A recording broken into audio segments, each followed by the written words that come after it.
Friends, आप देख रहे हैं आमना मलिक कोचिंग सेंटर। मैं हूं आमना। क्लास लास्ट लेक्चर में बेसिकली हम लोगों ने मुख्तलिफ जो है बोहर के पोस्टुलेट्स को डिस्कस किया था और उसके बाद हमने एनर्जी जो है उसकी फाइंड आउट की थी।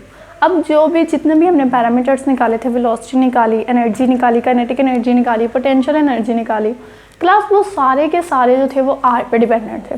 सबके आंसर कुछ इस फॉर्म में आ रहे थे, ke/r। पावर चेंज हो के मतलब 3 यही वैल्यूज़ थी। के कांस्टेंट है, ये परमिटिविटी ऑफ फ्री स्पेस है, e mass of charge of electron है, आर जो है वो अननोन है, के भी कांस्टेंट है, ई भी कांस्टेंट है। ये जो आर फैक्टर है ना, ये हमारे पास अननोन है, इसको हमने फाइंड आउट करना है। तो इस आर को अगर हम फाइंड आउट कर लेंगे तो इट मीन्स हम सारे के सारे जो पैरामीटर्स हैं उनको फाइंड आउट कर सकते हैं। तो क्लास इसके लिए हम स्टार्टअप करते हैं क्लासिकल फ्रिक्वेंसी से। क्लासिकल फ्रिक्वेंसी में क्या कहती है कि इलेक्ट्रॉन जो है वो हमारे पास एक ऑर्बिट से जब दूसरे ऑर्बिट में जाएगा, इट मस्ट रेडिएट एनर्जी। तो क्लास अब classical frequency f is equal to ω/2π। उसी के साथ हमें पता है F is equal to c/λ भी होता है। ये दोनों साइड बाय साइड चलेंगे, क्लासिकल फ्रिक्वेंसी और एक quantum frequency. F is equal to omega, आप देखें v is equal to r omega, omega की वैल्यू निकली v/r is equal to omega. तो f is equal to v/2πr। लेकिन हमारे पास ये जो v की वैल्यू है ये हमने लास्ट लेक्चर में फाइंड आउट की थी। v is equal to k²/rm। इसको यहाँ सब्सटीट्यूट किया। अब देखें ये जो नीचे वाला फैक्टर है इसको मैं स्क्वायर और अंडर रूट में लिख सकती हूँ कि स्क्वायर और अंडर रूट एक दूसरे से कैंसिल हो गए। दोनों अंडर रूट को कंबाइन किया तो हमारे पास ये रिजल्ट आएगा, f is equal to k²/4π²r³m। E is equals to हमारे पास था -ke²/2r। ये भी हमने लास्ट लेक्चर में फाइंड आउट किया था, आपको लिंक डिस्क्रिप्शन में मिल जाएगा। अब देखें यहाँ पर वैल्यू मैंने पुट करनी r³ की, तो मैं क्या करती हूँ दोनों तरफ पहले तो क्यूब ले लेती हूँ।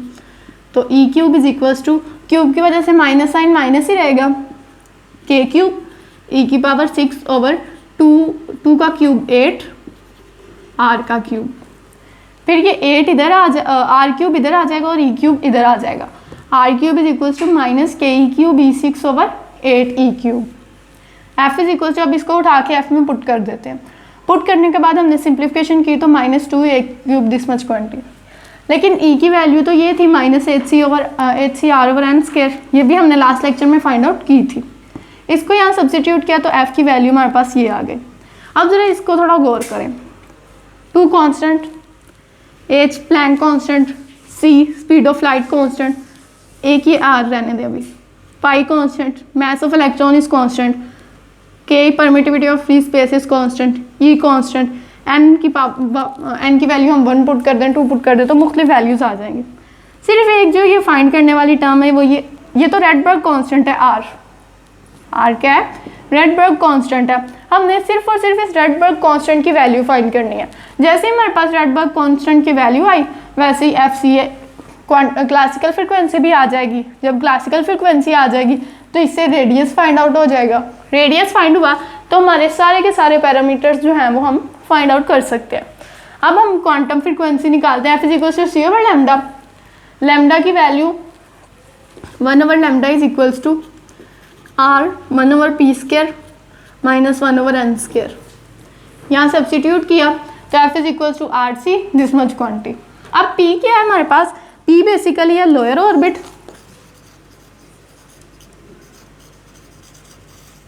और n जो है वो है हायर ऑर्बिट।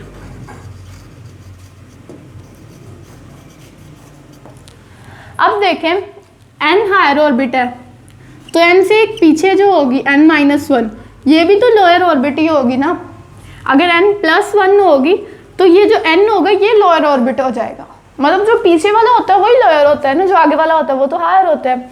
तो p की जगह पे p is equals to n-1 यहाँ पुट कर देते हैं। ये n-1 का होल स्क्वायर -1/n²। एलसीएम लिया n² -n-1 का होल स्क्वायर। इसको ओपन करते हैं, n² -n-1 का होल स्क्वायर, n² माइनस अंदर formula a - b whole square का, a² -2ab + b²। अब अंदर खोलते हैं n² -n² + 2n-1। ये कैंसिल हो गया 2n-1। तो यहाँ 2n-1 और नीचे n² n-1 का होल स्क्वायर। अगर हमारे पास ये जो n की वैल्यू है स्मॉल हो तो 2n-1 जो है वो 2n के अप्रॉक्सीमेट इक्वल हो सकता है, और n-1 का whole square approximate n square के इक्वल होगा। इसको यहाँ सब्सिट्यूट करते हैं।